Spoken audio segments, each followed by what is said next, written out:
আসসালামু আলাইকুম প্রিয় দর্শক, যখন বিভিন্ন মহল থেকে এমন দাবি উঠছে যে ডক্টর ইউনূস সরকারের কোনো উপদেষ্টা থেকে শুরু করে ডক্টর ইউনূসের ঘনিষ্ঠজনেরা যেন সহজে দেশ ছাড়তে না পারে, ঠিক সেই মুহূর্তে আমরা শুনতে পাচ্ছি তাদের অনেকেই গোপনে দেশ ছাড়ার চেষ্টা করছেন। কেউ কেউ হয়তো পালিয়ে গেছেন এরই মধ্যে, যেমন ডক্টর মোহাম্মদ ইউনূসের বিশেষ সহকারী ফয়েজ আহমেদ তৈয়ব, যিনি ডাক, টেলিযোগাযোগ ও তথ্য প্রযুক্তি মন্ত্রণালয় সম্পর্কিত বিষয়ে কাজ করে আসছিলেন। সেই ফয়েজ আহমেদ তৈয়ব শনিবার সকাল 9টা 50 এমিরেটস এয়ারলাইন্সের ফ্লাইট EK583-তে দেশ ছেড়েছেন এবং তার চূড়ান্ত গন্তব্যস্থল হচ্ছে নেদারল্যান্ডস। তার কারণ তিনি নেদারল্যান্ডসের নাগরিক। ইউনূস সরকার একের পর এক বিদেশি নাগরিকদের নিয়ে এসে লুটপাটের সুযোগ করে দিয়েছেন, চোখ বন্ধ করে আমরা বলে দিতে পারি। এবং এই যে কোনো উপদেষ্টা, কোনো বিশেষ সহকারী কিংবা উপদেষ্টাদের আবার ব্যক্তিগত কর্মকর্তা, তারা যে হাজার হাজার কোটি টাকা লুটপাট করেছেন এমন অভিযোগ দীর্ঘদিন থেকে। ট্রান্সপারেন্সি ইন্টারন্যাশনাল তারা তো কদিন আগেই যেই প্রতিবেদন দিল, দুর্নীতি ধারণা সূচক প্রতিবেদন, সেখানে তো 2025-এ বাংলাদেশ দুর্নীতিতে আরও অবদমিত অবস্থায় গেছে। 2024-এর যে অবস্থায় ছিল তার থেকে এক ধাপ নিচে নেমেছে। এবং শেষ পর্যায়ে এসে যে বড় বড় চুক্তি, কিসের কারণে আমরা একটু বুঝতে পারি না। বিমানের এমডিকে সরিয়ে দেওয়া হলো গৃহকর্মী নির্যাতনের অভিযোগে। আমি আবারও বলি, গৃহকর্মী নির্যাতনের অভিযোগে যে কাউকে অবশ্যই আটক করা যেতে পারে, কিন্তু বিমানের যাকে বরখাস্ত করা হয়েছে শফিকুর রহমান, তিনি তো এই সরকারের ঘনিষ্ঠ ছিলেন। সেই বিমানে তো ডক্টর খলিলুর রহমানকে নিয়োগ দেওয়া হলো কিছুদিন আগে, মাত্র 1 মাস আগে পরিচালক পদে। ইসি সচিবকে দেওয়া হলো। কি কারণে এগুলো আমরা জানি না। বড় বড় সেখানে নাকি লেনদেন হচ্ছে, বড় বড় চুক্তির মাধ্যমে কমিশন বাণিজ্য চলছে। এবং সরকারের সাবেক ছাত্র সমন্বয়ক যারা উপদেশে কাজ করেছেন, আসিফ মাহমুদ সজীব ভুইয়া কিংবা নাহিদ ইসলাম, তাদের বিরুদ্ধেও অনেক অভিযোগ রয়েছে। একা করে সব বেরোবে নিঃসন্দেহে। গণমাধ্যমগুলো তো মুখ খুলতে পারেনি, সেন্সরশিপের মধ্যে চলে গিয়েছিল। ইউনূস সরকার যে ফ্যাসিবাদ হয়ে উঠেছিল মাত্র এই 18 মাস কেবল নয়, আসার পরপরই ভয়ে আতঙ্কে ছিল। কি ঘটেছে গণমাধ্যমের উপরে, সাধারণ মানুষের উপরে, আমরা সব কিছু জানি, গোপন কিছু তো নয়। এই আবু ফয়েজ আহমেদ তৈয়ব ইলন মাস্কের স্টারলিংকেও কোনো ধরনের প্রক্রিয়া ছাড়া সব ধরনের কাজ করার অনুমতি দিয়েছিল। পরীক্ষামূলক সম্প্রচারে যাবার নামে তারা পূর্ণাঙ্গ পরীক্ষামূলকভাবে তারা যে কাজগুলো করতে চেয়েছিল, সেটির অনুমোদন সরাসরি একক সিদ্ধান্তে এই ফয়েজ আহমেদ তৈয়ব দিয়ে দিয়েছিল। উপদেষ্টা পরিষদে কোনো ধরনের সিদ্ধান্ত ছাড়া, অথবা তথ্য এবং যোগাযোগ প্রযুক্তি মন্ত্রণালয়ের কোনো ধরনের সিদ্ধান্ত ছাড়াই বিটিআরসকে তিনি নিজের প্যাডে এই অনুমোদন দিয়ে দিয়েছিলেন। এবং যার পরিপ্রেক্ষিতে বাংলাদেশ যথেষ্ট হুমকির মুখে পড়ার সম্ভাবনা ছিল। আদৌ কি হয়েছে আমরা জানি না। এই ফয়েজ আহমেদ তৈয়বকে গত মার্চে, 2025-এর মার্চে ডেকে নিয়ে এসে তাকে বিশেষ সহকারী করা হলো। এবং মানুষ যে আশঙ্কাগুলো করছে যে হাজার হাজার কোটি টাকা এই 14 মাসের মধ্যেই অনেকেই পাচার করেছেন, কমিশন বাণিজ্য তো রয়েছে, এবং সেই টাকাগুলো কোথায় গেছে। আমরা পরবর্তীতে যদি আরও এরকম অনেক সংবাদ শুনি, তাতে অবাক হওয়ার কিছু থাকবে না। ফয়েজ আহমেদ তৈয়ব যে পালিয়েছেন, দেশ ছেড়েছেন, এমন একটি খবর নানানভাবে পাওয়া যাচ্ছিল, কিন্তু ফর্মাল কোনো গণমাধ্যমে না আসা পর্যন্ত তো কথা বলা এখনও নিরাপদ নয়। যেমন কালবেলায় এই বিষয়টি রিপোর্ট করেছে তারেক রহমান প্রধানমন্ত্রী হতে যাচ্ছেন, বিএনপি নতুন সরকার গঠন করতে যাচ্ছে নতুন আঙ্গিকে, মানুষের অন্য ধরনের এক্সপেকটেশনের জায়গা থেকে। সেই জায়গা থেকে আমরা আবারও এই বিষয়টি উচ্চারণ করতে চাই, যেই হোক না কেন, সাধারণ মানুষের উপর যেভাবে জুলুম চালানো হয়েছে, নীরবে যেভাবে দুর্নীতির মহোৎসব চালানো হয়েছে, এর সঙ্গে জড়িত যেন কেউ দেশ ছাড়তে না পারে। আওয়ামী লীগের কথা বলবেন, তাদের বিচার আমরা চাই। যারা দুর্নীতির সঙ্গে জড়িত ছিল, অবশ্যই আওয়ামী লীগের সময়ও হাজার হাজার কোটি টাকা পাচার হয়েছে, তাদের বিচার তো এরা করছিল। এরা নাকি নতুন দিনের স্বপ্ন বাস্তবায়নের জায়গা থেকে আমাদের সামনে এসেছিল, কিন্তু সিনবাদের দৈত্যের মতন তো তারা চেপে ছিল এতদিন। নিরঙ্কুশ বিজয় নিয়ে সরকার গঠন করতে যাচ্ছে বিএনপি। ফল গণনা ও ঘোষণায় দফায় দফায় কারচুপির অভিযোগ করলেও জামাত ইসলামী বিরোধী দল হিসেবে সংসদে যাচ্ছে। দেশীয় আন্তর্জাতিক গণমাধ্যমে এসব খবর ফলো করে প্রচার পাচ্ছে। তবে ভোটের আগে ও পরে আন্তর্জাতিক গণমাধ্যমগুলোর মধ্যে একটি লক্ষণীয় ইস্যু হচ্ছে আওয়ামী লীগ ও দলটির উপর কার্যক্রম নিষিদ্ধ থাকার বিষয়টি। আন্তর্জাতিক নানা মহল থেকেও বিষয়টি আলোচনায় আসছে। কমনওয়েলথ ভোটের মাত্র একদিন আগে সরকারের সাথে বিষয়টি নিয়ে আলোচনা করেছিল, যেখানে সরকারের আইন উপদেষ্টা বলেছিলেন রিকনসিলিয়েশনের বিষয়টি পরে নির্বাচিত সরকার দেখবে। সেই নির্বাচিত সরকার এখন বিএনপির সাথে আলোচনায় বসতে আপত্তি নেই আওয়ামী লীগের। বাংলাদেশের সাবেক প্রধানমন্ত্রী শেখ হাসিনার ছেলে সজীব ওয়াজেদ জয় বলেছেন, দেশের প্রধানমন্ত্রী হিসেবে দায়িত্ব নেওয়ার পর তারেক রহমানের সঙ্গে আলোচনায় বসতে তার আপত্তি নেই। ব্রিটিশ টেলিভিশন ITV-কে দেয়া এক সাক্ষাৎকারে তিনি এই কথা জানিয়েছেন। গত বৃহস্পতিবার বাংলাদেশে যখন ত্রয়োদশ সংসদ নির্বাচন চলছিল, সে সময় ভিডিও কনফারেন্সের মাধ্যমে যুক্তরাষ্ট্রে অবস্থানরত জয়ের সাক্ষাৎকার নেন ব্রিটিশ সংবাদ মাধ্যম ITV সাংবাদিক মাহাতির পাশা। বাংলাদেশ সময় শনিবার ভোরে সাক্ষাৎকারটি প্রচার করে ITV। রাজনৈতিক উচ্চাকাঙ্ক্ষা নেই দাবি করলেও জয় বলেছেন তিনি বাংলাদেশে ফিরতে চান।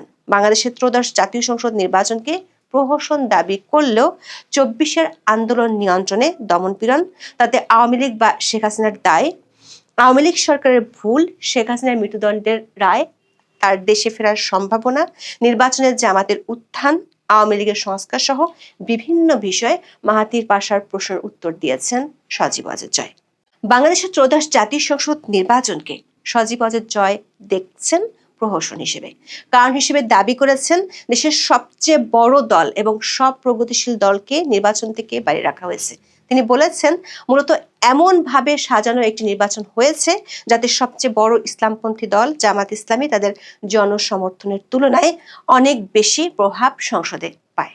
জয় দাবি করেন এটি টেকসই হবে না, ভবিষ্যতে আরো অস্থিরতা সৃষ্টি করবে। জয় প্রশ্ন রেখেছেন, দেশের দুই প্রধান রাজনৈতিক দলের মধ্যে একটি নিষিদ্ধ এমন নির্বাচনকে কিভাবে গ্রহণযোগ্য বলা যায়? যুক্তরাজ্যে যদি টোরি বা লিবারেলদের যে কোনো একটি দল নিষিদ্ধ করা হতো, সেটার সমতুল্য পরিস্থিতি এটা। তিনি প্রশ্ন রাখেন, যুক্তরাষ্ট্রে যদি ডেমোক্রেট বা রিপাবলিকানদের যে কোনো একটিকে নিষিদ্ধ করা হয়, তাহলে কি সেটিকে কোনোভাবে অবাধ ও সুষ্ঠু নির্বাচন বলা যাবে? তিনি মনে করেন, অনির্বাচিত একটি শাসন ব্যবস্থার নির্দেশে একটি রাজনৈতিক দলকে নিষিদ্ধ করা নজিরবিহীন ঘটনা। আওয়ামী লীগের শাসনামলে যে জামাত ইসলামীকে নিষিদ্ধ করা হয়েছিল সে কথা মনে করিয়ে দিয়ে মাহাতির পাশা তখন প্রশ্ন করেন, বিষয়টি কিভাবে নজিরবিহীন হয়? এই প্রশ্নের উত্তরে মিস্টার জয় দাবি করেন, আওয়ামী লীগ সরকার জামাতকে নিষিদ্ধ করেনি, তারা নির্বাচনে অংশ নিতে পারেনি আদালতের রায়ের কারণে। জামাত তাদের গঠনতন্ত্র সংশোধন করলে আবার নির্বাচনে অংশ নিতে পারত। ITV সাংবাদিক প্রশ্ন রাখেন, আওয়ামী লীগ আমলে 3টি নির্বাচন নিয়েও কারচুপির ব্যাপক অভিযোগ ছিল। জবাব দিতে গিয়ে শেখ হাসিনার ছেলে সজীব ওয়াজেদ জয় দাবি করেন বিষয়টি পুরোপুরি সঠিক নয়। তিনি বলেছেন, গত 3বারের মধ্যে প্রথম ও তৃতীয়বার বিরোধী দল নির্বাচন বর্জন করেছিল। দ্বিতীয়বারের ক্ষেত্রে নির্বাচনের আগে জনমত জরিপগুলো, এমনকি আমেরিকানদের করা জরিপ সহ সব জরিপেই দেখা গিয়েছিল তাদের দল বিপুল ব্যবধানে জয়ী হবে। আওয়ামী লীগের নিরঙ্কুশ সংখ্যাগরিষ্ঠতা পাওয়ার সম্ভাবনা ছিল বলে তিনি দাবি করেছেন। এরপর তিনি বলেন, দুর্ভাগ্যজনকভাবে প্রশাসনের কিছু ব্যক্তি নিজেদের উদ্যোগে কিছু অনিয়ম করেছেন, সেগুলো তদন্ত হওয়া উচিত ছিল, কিন্তু হয়নি। 2014, 18 এবং 2024 সালের নির্বাচনেও বিরোধী মতকে দমন, নৌকায় সিল মেরে ব্যালট বাক্স ভরার ব্যাপক অভিযোগ আওয়ামী লীগের বিরুদ্ধে ছিল। তাহলে সুষ্ঠু নির্বাচন নিয়ে কথা বলার মতো অবস্থান আওয়ামী লীগের আছে কিনা সেই প্রশ্ন করা হয় জয়কে। উত্তর দিতে গিয়ে 2014 সালের নির্বাচন ঘিরে বিরোধী দলের জ্বালাও পোড়ার ঘটনা মনে করিয়ে দেন জয়। তিনি দাবি করেন, আওয়ামী লীগ কাউকে নিষিদ্ধ করেনি। তার ভাষায়, এটাই গত 3 নির্বাচনের সঙ্গে এবারের ভোটের মৌলিক পার্থক্য। মাহাতির পাশা প্রশ্ন করেন, গত 15 বছরের দুর্নীতি, অপহরণ, গুম, মত প্রকাশের দমনের অভিযোগ এসব বিবেচনায় নিয়ে তার কি মনে হয় না যে আজকের পরিস্থিতির জন্য আংশিকভাবে আওয়ামী লীগ নিজেই দায়ী? জবাবে জয় বলেন, না, কারণ একই ধরনের অভিযোগ বিএনপি ক্ষমতায় থাকাকালেও তাদের বিরুদ্ধে আনা হয়েছিল, অথচ এখন তাদের সেলিব্রেট করা হচ্ছে।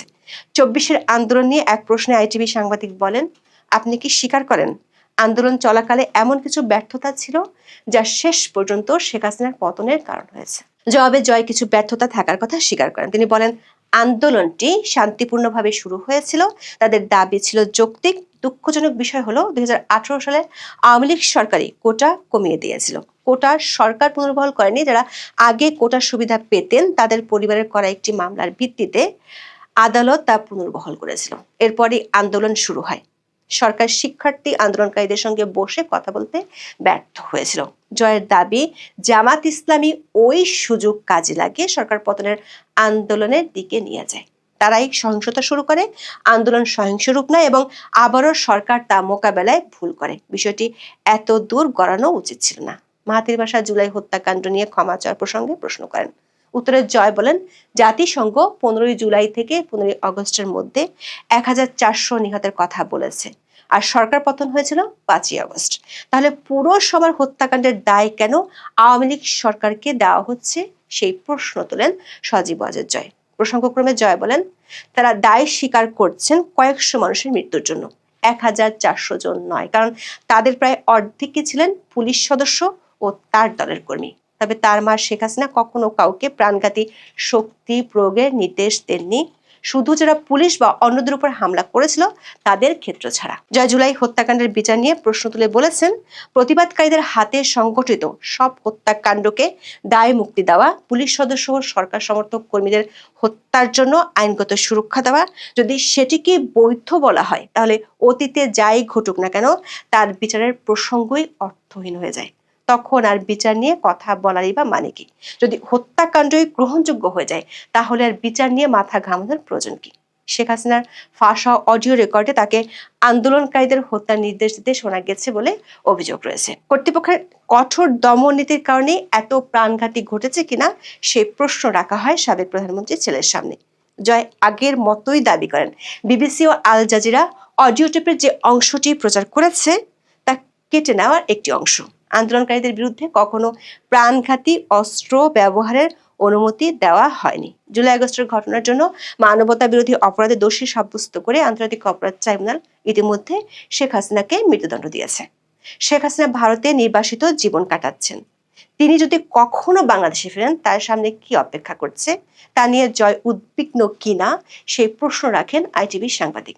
জবাবে জয় বলেন, তিনি উদ্বিগ্ন নন, কারণ তার বিশ্বাস দেশের অন্তত অর্ধেক জনগণ এই নির্বাচনকে কখনো মেনে নেবে না। অতীতে আওয়ামী লীগ বারবার জামাত ইসলামী বা তাদের অনুসারীদের সন্ত্রাসী আখ্যা দিয়েছে, কিন্তু এবারে নির্বাচনে তারাই ছিল বিএনপির সবচেয়ে বড় প্রতিদ্বন্দ্বী।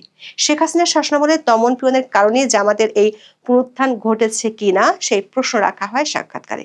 জয় তখন বলেন, প্রতিদ্বন্দ্বীহীন মাঠে খেললে পুনরুত্থান ঘটানো খুব সহজ। এখন সেটাই হচ্ছে। জামাত এককভাবে বাংলাদেশে খুব জনপ্রিয় দল নয়। বাংলাদেশের আদালত প্লট দুর্নীতির মামলায় সজীব ওয়াজেদ জয়কেও 5 বছর কারাদণ্ড দিয়েছে। এই অবস্থায় তিনি দেশে ফিরবেন কিনা বা দেশে যাওয়ার কোনো ইচ্ছা আছে কিনা জানতে চান মাহাথির পাশা। জয় বলেন, অবশ্যই এক সময় ফিরবেন। তারেক রহমান, যিনি দণ্ডিত হয়েছিলেন, তিনি এখন সম্ভাব্য প্রধানমন্ত্রী। এসব পরিস্থিতি চিরস্থায়ী হয় না। তাহলে কি জয় বলতে চাইছেন একদিন হয়তো তিনি প্রধানমন্ত্রী হওয়ার লক্ষ্যে দেশে ফিরে রাজনীতিতে নামবেন? উত্তরে শেখ হাসিনার ছেলে বলেন, তার কখনো রাজনৈতিক উচ্চাকাঙ্ক্ষা ছিল না। এমনটা বলছেন না, একসময় তিনি বাংলাদেশে ফিরতে চান। শেখ হাসিনা কখনো বাংলাদেশে ফিরবেন কিনা সেই প্রশ্নে জয় বলেন, তার কোনো সন্দেহ নেই তিনি একদিন ফিরবেন। তিনি বহুদিন ধরেই অবসর নিতে চেয়েছেন। তার প্রায় পুরো জীবনই কেটেছে বাংলাদেশে, সেখানেই তিনি স্বচ্ছন্দ বোধ করেন। কোনো এক সময় তিনি ফিরবেন, তবে এই মুহূর্তে শেখ হাসিনার দেশে ফেরা একেবারেই নিরাপদ হবে না বলে মনে করছেন জয়। আরেক প্রশ্নের উত্তরে তিনি বলেন, মায়ের ভারতে থাকা নিয়ে তিনি উদ্বিগ্ন নন, কারণ তার বিবেচনায় ভারতই এখন শেখ হাসিনার জন্য পৃথিবীর সবচেয়ে নিরাপদ জায়গা। আওয়ামী লীগের সংস্কার দল গঠন নিয়ে প্রশ্ন করেন সাংবাদিক মাহাথির পাশা। জয় বলেন, এই মুহূর্তে আওয়ামী লীগ আছে নিপীড়ন আর নির্যাতনের মুখে। তিনি বলেন, তারা কারোর সঙ্গে কথা বলতে পারছে না, দলীয় বৈঠক করতে পারছেন না, সংবাদ সম্মেলন করতে পারছেন না, তাদের কার্যালয়গুলো পুড়িয়ে দেওয়া হয়েছে। কেউ কূটনীতিকদের সঙ্গে কথা বলার চেষ্টা করলেও গ্রেপ্তারের ভয়ে থাকতে হচ্ছে। তাই বর্তমান পরিস্থিতিতে আওয়ামী লীগের করার মতো কিছুই নেই। তবে পরিস্থিতি বদলাবে, সবসময় বদলায়। তারেক রহমান বলেছেন তিনি প্রতিশোধের রাজনীতির পথে যেতে চান না। সে কথা মাথায় রেখে জয় কি তাকে মামলা প্রত্যাহারের অনুরোধ করবেন? এমন প্রশ্ন করা হয় জয়কে। আইটিভির এই প্রশ্নে জয় বলেন, এটা তার হাতে নেই, তিনি দেশে থাকেন না, এটা পুরোপুরি দলের সিদ্ধান্তের বিষয়। তারা কি করতে চায় সেটি তারাই ঠিক করবে। এই প্রসঙ্গে বলেন, বিএনপি বাংলাদেশের আরেকটি বড় রাজনৈতিক দল, অবশ্যই তাদের সঙ্গে কথা বলা উচিত। বিএনপি কখনোই নির্বাচন বর্জন করা উচিত হয়নি। তারেক রহমান যদি প্রধানমন্ত্রী হন তাহলে অবশ্যই তারা তার সঙ্গে কথা বলবেন এবং তার সঙ্গে কাজ করবেন। বাংলাদেশে মুজিব পরিবার ও জিয়া পরিবার বংশানুক্রমিক নেতৃত্ব নিয়ে অনেকে সমালোচনা করেন। এর অবসান হওয়া উচিত কি না সে প্রশ্ন করা হয় সজীব ওয়াজেদ জয়কে। জবাবে তিনি বলেন, এটা কি বংশানুক্রমিক রাজনীতি?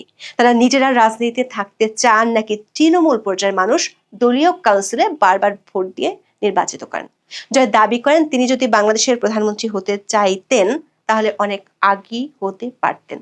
তার মা 1 দশকের বেশি সময় ধরে তাকে নির্বাচনে দাঁড়াতে, সংসদ সদস্য হতে উৎসাহ দিয়ে আসছিলেন। তাহলে কেন জয় প্রধানমন্ত্রী হতে চাননি? জবাবে জয়ের উত্তর ছিল, তিনি স্বাচ্ছন্দ্যে থাকতে পারলেই খুশি। এখন এই পর্যন্ত। সবাই ভালো থাকুন, সুস্থ থাকুন, নিরাপদে থাকুন। দেখা হবে আগামী পর্বে। নবনির্বাচিত সংসদ সদস্যদের শপথ গ্রহণ অনুষ্ঠান হবে আগামী মঙ্গলবার। শনিবার সন্ধ্যায় জাতীয় সংসদ সচিবালয়ের সচিব কানিজ মাওলা bdnews24.com কে তথ্য জানিয়েছেন। একই দিনে নতুন সরকারের শপথ গ্রহণ অনুষ্ঠান হতে পারে বলে আরেক কর্মকর্তা জানিয়েছেন। সেজন্য প্রস্তুতি শুরু করেছে মন্ত্রিপরিষদ বিভাগ। সেটি হলে বুধবার থেকে অফিস শুরু করবেন নতুন সরকারের মন্ত্রীরা। ল্যান্ডস্লাইড বিক্রি পাওয়ার পরপরই তারেক রহমানকে প্রশ্নের মুখোমুখি হতে হচ্ছে আওয়ামী লীগের নিষেধাজ্ঞা আর শেখ হাসিনার প্রত্যাবর্তন এবং তার বিচার নিয়ে। বিদেশি সাংবাদিকদের প্রশ্নের জবাবে অবশ্য তারেক রহমানের জবাব ছিল বেশ কৌশলী। তিনি বলেছেন, এটি নির্ভর করবে আইনি প্রক্রিয়ার উপর। এরই মধ্যে কমনওয়েলথ নির্বাচন পর্যবেক্ষণ মিশন কার্যক্রম নিষিদ্ধ থাকা আওয়ামী লীগ সহ সব রাজনৈতিক দলের গণতান্ত্রিক অধিকার নিশ্চিত করতে নতুন সরকারের কাছে সুপারিশ করেছে। একই রকম সুপারিশ জমা দেবে ইউরোপীয় ইউনিয়ন বা ইইউ পর্যবেক্ষণ মিশন। সূত্রগুলো বলছে, ভোটের আগে থেকে আওয়ামী লীগের নিষেধাজ্ঞা তোলার বিষয়ে আন্তর্জাতিক পক্ষগুলোর যে চাপ ছিল সেটি নিয়ে এখন ভাবতে হচ্ছে বিএনপিকে। তবে কোন প্রক্রিয়ায় আওয়ামী লীগের নিষেধাজ্ঞা তোলা হবে সেটি নিয়ে চূড়ান্ত কোনো সিদ্ধান্ত না হলেও শিগগিরই বিষয়টি নিয়ে আইনি প্রক্রিয়ার পথে হাঁটতে পারে নতুন সরকার। বিস্তারিত জানতে চলুন যাওয়া যাক বিশ্লেষণ। এনসিপির মুখপাত্র এবং কেন্দ্রীয় নির্বাচন পরিচালনা কমিটির চেয়ারম্যান আসিফ মাহমুদ সজীব ভুঁইয়া বলেছেন, বিএনপির সংখ্যাগরিষ্ঠ আসন পাওয়ার সঙ্গে সঙ্গে আওয়ামী লীগের কার্যক্রম শুরু হচ্ছে। 1.5 বছর ধরে বন্ধ থাকা আওয়ামী লীগের পার্টি অফিস বিএনপি নেতাকর্মীরা খুলে দিচ্ছেন। এক্ষেত্রে স্পষ্ট বোঝা যায় আওয়ামী লীগের সঙ্গে এক ধরনের গোপন আতাতের মাধ্যমে তারা জয়লাভ করেছে। 13 ফেব্রুয়ারি রাতে দলের অস্থায়ী কেন্দ্রীয় কার্যালয়ে নির্বাচনী ফলাফল পর্যালোচনা ও দলীয় অবস্থান নিয়ে আয়োজিত সংবাদ সম্মেলনে এমন কথা বলেন এনসিপির মুখপাত্র। এর ঠিক একদিন পরে ঢাকার গুলিস্তানে আওয়ামী লীগের কেন্দ্রীয় কার্যালয়ের সামনে জাতীয় পতাকা উড়িয়েছে 7-8 জনের একটি দল। তারা বঙ্গবন্ধু শেখ মুজিবুর রহমানের প্রতি সালাম জানান। শনিবার দুপুরের পর 7-8 জনের ওই দলটি আওয়ামী লীগের কার্যালয় ভবনের সামনে আসে, যে ভবনে বছর দেড়েক ধরে ঝুলতে দেখা গেছে আন্তর্জাতিক ফ্যাসিজম ও গণহত্যা গবেষণা ইনস্টিটিউট লেখা একটি ব্যানার। ঘটনাস্থলের পাশের ফুটপাতের একজন ব্যবসায়ী বলেন, একদল লোক জাতীয় পতাকা নিয়ে এসে বঙ্গবন্ধু ও আওয়ামী লীগের নেতাদের উদ্দেশ্যে সালাম জানায়। পরে তারা পতাকাটি বিদ্যুতের একটি খুঁটির সঙ্গে বেঁধে রেখে চলে যান। গত বছরের 5ই আগস্ট গণ আন্দোলনে আওয়ামী লীগ সরকারের পতনের পর গুলিস্তানের বঙ্গবন্ধু অ্যাভিনিউয়ে দলটির কার্যালয়ে ছাত্র জনতার রোষণালে পড়ে। তছনছ করার পর আগুন দেওয়া হয় 10 তলা ভবনটিতে। এরপর থেকে পরিত্যক্ত অবস্থায় পড়ে থাকা এই ভবনে ময়লা আবর্জনার স্তূপ জমেছে। ভাসমান মানুষের নেশার আড্ডা জমতে এখানে। কেন্দ্রীয় কার্যালয় ছাড়াও রাজধানীর তেজগাঁয়ে ঢাকা জেলা আওয়ামী লীগ কার্যালয় ও ধানমন্ডিতে আওয়ামী লীগ সভাপতির কার্যালয়ে অগ্নিসংযোগ ও লুটপাট করা হয়। তখন থেকে এই 3 ভবন পরিত্যক্ত অবস্থায় পড়ে আছে। গত 18 মাস ধরেই সারা দেশের আওয়ামী লীগ ও এর অঙ্গ সংগঠনগুলোর কার্যালয়গুলো পরিত্যক্ত অবস্থায় পড়ে আছে। বিশেষ করে গত বছরের মে মাসে নিষেধাজ্ঞা আরোপ করার পর দলটির নেতা কর্মীরা কার্যত লুকিয়ে বা গোপনে সাংগঠনিক তৎপরতা চালাচ্ছে। নিষেধাজ্ঞার কারণে দলটি ত্রয়োদশ জাতীয় সংসদ নির্বাচনেও ছিল না। দেশীয় আন্তর্জাতিক মহল থেকে বড় একটি রাজনৈতিক দলের উপর নির্বাহী আদেশে নিষেধাজ্ঞা দেওয়ার বিষয়টি নিয়ে নানা ধরনের আপত্তি ছিল। এমনকি জাতিসংঘ তাদের রিপোর্টেও কোনো দলকে নিষেধাজ্ঞা না দেওয়ার পরামর্শ দিয়েছিল। কমনওয়েলথ নির্বাচনের আগে বেশ কয়েকবার এ নিয়ে সরকারের সাথে কয়েক দফা বৈঠক করেছে। রিকনসিলিয়েশনের জন্য উদ্যোগ নিতে অন্তর্বর্তী সরকারের আইন উপদেষ্টা এবং সাবেক প্রধান বিচারপতিকে দক্ষিণ আফ্রিকা নিয়ে গিয়েছিল সংস্থাটির নির্বাচন পর্যবেক্ষক টিম ভোটের আগেও সরকারের সাথে এ নিয়ে কথা বলেছিল। নির্বাচন পর্যবেক্ষণ শেষে কমনওয়েলথ টিম নতুন সরকারের কাছে এ ব্যাপারে সুপারিশ করেছে। তাদের সুপারিশে বলা হয়েছে, কার্যক্রম নিষিদ্ধ থাকা আওয়ামী লীগ সহ সব রাজনৈতিক দলের গণতান্ত্রিক অধিকার নিশ্চিত করা উচিত। ইন্ডিপেন্ডেন্ট টেলিভিশনের এক রিপোর্টে বলা হয়েছে, প্রতিনিধি দলটি জানায়, নতুন সরকারের প্রতি আমাদের সুপারিশ থাকবে ভবিষ্যতে আওয়ামী লীগ সহ সব রাজনৈতিক দলের গণতান্ত্রিক অধিকার নিশ্চিত করা। একই ধরনের সুপারিশ করতে যাচ্ছে ইউরোপীয় ইউনিয়ন বা ইউ পর্যবেক্ষণ মিশন। তাদের দৃষ্টিতে অংশগ্রহণমূলক নির্বাচনের ক্ষেত্রে সমাজের সব প্রতিনিধিশীল গোষ্ঠীর অংশগ্রহণই মুখ্য বিষয়। শনিবার সংবাদ সম্মেলনে সংস্থাটি বলেছে, একটি নির্বাচন অংশগ্রহণমূলক হলো কিনা তা শুধু ভোটের হার দিয়ে বোঝায় না। রাজনৈতিক বিশ্লেষকদের মতে কমনওয়েলথ ও ইউ উভয়ের বক্তব্য একত্রে পড়লে একটি বিষয় স্পষ্ট হয়ে ওঠে। সেটি হলো, আওয়ামী লীগকে নিষিদ্ধ রেখে বিরোধী কণ্ঠকে দমন করে রাষ্ট্রযন্ত্রকে দলীয় স্বার্থে ব্যবহার করে কোনো নির্বাচনই প্রকৃত অর্থে গণতান্ত্রিক হতে পারে না। ভোট কেন্দ্রে ব্যালট পড়লেও যদি রাজনৈতিক প্রতিযোগিতার মাঠ অসম হয়, তবে সেই ভোট কেবল সংখ্যার খেলা, জনগণের প্রকৃত রায় নেয়। ভূমিধস বিজয়ের পর তারেক রহমানকেও আওয়ামী লীগের নিষেধাজ্ঞার বিষয়ে বিদেশি সাংবাদিকদের প্রশ্নের মুখোমুখি হতে হয়। শনিবার বিকেলে রাজধানীর হোটেল ইন্টারকন্টিনেন্টালে অনুষ্ঠিত সংবাদ সম্মেলনে সাবেক প্রধানমন্ত্রী শেখ হাসিনাকে বাংলাদেশে ফেরানোর প্রশ্নে এটি আইনি প্রক্রিয়ার উপর নির্ভর করে বলে উত্তর দেন তারেক রহমান। বিদেশি এক সাংবাদিক প্রশ্ন করেন, বাংলাদেশের মানুষের মধ্যে যেখানে আওয়ামী লীগের অনেক সমর্থক রয়েছে, সেই বিবেচনায় সমস্যার সমাধান বা মিটমাটের জন্য পরিকল্পনা কি? এমন প্রশ্নের উত্তরে নতুন সম্ভাব্য প্রধানমন্ত্রী বলেন, এর সমাধান আইনের শাসন নিশ্চিত করার মাধ্যমে হবে। সংবাদ সম্মেলনে প্রশ্ন করা হয়, বিএনপি সরকার শেখ হাসিনার বিরুদ্ধে দুর্নীতির মামলা চালিয়ে যাবে কিনা। এমন প্রশ্নের কোনো উত্তর দেওয়া হয়নি।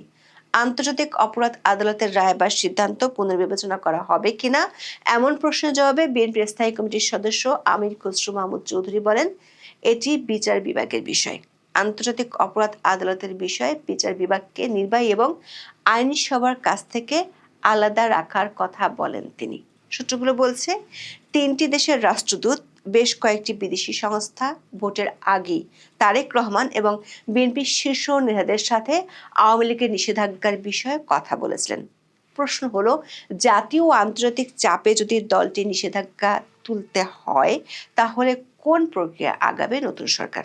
সূত্রগুলো বলছে, এক্ষেত্রে বিএনপির বেশিরভাগ শীর্ষ নেতৃবৃন্দ আইনি পথেই হাঁটতে চায়। সন্ত্রাস বিরোধী আইনের দোহাই দিয়ে অন্তর্বর্তী সরকার নির্বাহী আদেশে আওয়ামী লীগের কার্যক্রম নিষিদ্ধ করেছিল, অথচ আইনটিতে দলের কার্যক্রম নিষিদ্ধের কোনো বিধানই ছিল না। সেজন্য নতুন সরকার আদালতের মাধ্যমে এর সুরাহা করতে চায়। কারণ যেহেতু আইনে এ ধরনের বিধান নেই, তাই আদালতের রায় আওয়ামী লীগের পক্ষে যাওয়ার সম্ভাবনা বেশি। তবে বিএনপির একাধিক নেতা বলেছেন, এ বিষয়ে এখনো কোনো সিদ্ধান্ত হয়নি। সূত্রগুলো বলছে, আওয়ামী লীগের কার্যক্রমের উপর নিষেধাজ্ঞা তুলে নেওয়ার পাশাপাশি শেখ হাসিনার বিচারের বিষয়টি নিয়ে নতুন সরকারকে সিদ্ধান্ত নিতে হবে দ্রুত। কারণ বিষয়টিতে ভারতের সাথে বাংলাদেশের নতুন সরকারের সম্পর্ক অনেকখানি জড়িত। তাছাড়া আওয়ামী লীগের বহু নেতাকর্মীর বিরুদ্ধে মামলা আছে। বেশিরভাগ নেতাকর্মী পলাতক। তাদের বিরুদ্ধে হরে দরে হওয়া মামলাগুলো পর্যালোচনা করে ব্যবস্থা নিতে হবে। বিএনপির একটি সূত্র বলছে, কমনওয়েলথের সুপারিশে খুব তাড়াতাড়ি বিএনপি রিকনসিলিয়েশনের উদ্যোগ নিতে পারে। সেক্ষেত্রে নতুন সরকার নিরপেক্ষ সিনিয়র আইনজীবীদের পরামর্শ নিতে পারে দ্রুত। এখন এ পর্যন্ত। সবাই ভালো থাকুন, সুস্থ থাকুন, নিরাপদে থাকুন। দেখা হবে আগামী পর্বে।